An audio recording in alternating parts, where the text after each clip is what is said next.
Magandang hapon ho ng Biyernes. Biyernes ho din alas 4. Mag-aalas 4. Ngayon ho para dun ho sa nagtatanong sa akin ng paghahasa ng balisong, kutsilyo at kung ano-ano pa. Mahirap ho ang sa akin manggagaling at ako naman ho hindi professional. Pero marunong ako maghasa. Para ho mas maganda, panoorin nyo muna ho yung mga professionals na mga naghahasa sa Balisong Group and other EDC groups po. Mayroon po tayo magaling maghasa, si Talim Armas po. Panoorin nyo yung mga ginagawa niya. Talagang napaka talas ng kanyang mga hinahasa. May mga restorations din siya na ginagawa. At may mga tips din po siya na mga binibigay. Yun po ay mga professional. Sa leather crafting naman po, panoorin niyo po si Luis Rufino.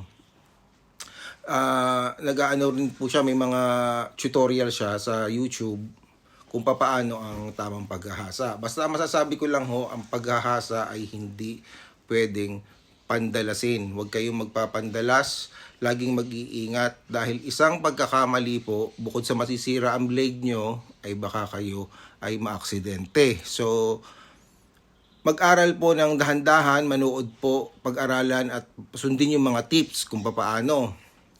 Kung gusto nyo naman ng kayo ay magpapahasa na lamang, ay tanungin nyo rin po sila.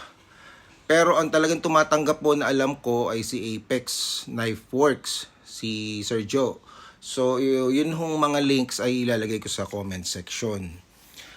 Kung ako po naman ay may oras, ako po ay gagawa din ng mga tips kung paano ko hinahasa yung sa akin. Ako po kasi ay medyo sobrang ingat na dahil ako po ay napakarami ng kahihiwa at isang hiwa ay maaabala ang aking gagawin na kasunod.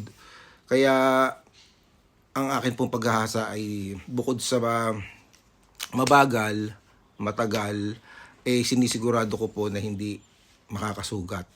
Sa susunod po ay baka makagawa ako ng videos ng paghahasa. Depende. Pero ang kalimitan ko lang naman ho talagang hinahasa ay mga tools ko ng leather crafting. At saka pagka ako po ay sinisipag, yun pong mga balisong ay pinagpag-aralan kong mahasa ng ayos. Yun lang po. Bali, ilalagay ko po sa comment section kung ano yung mga link ng kanilang profile sa Facebook and YouTube.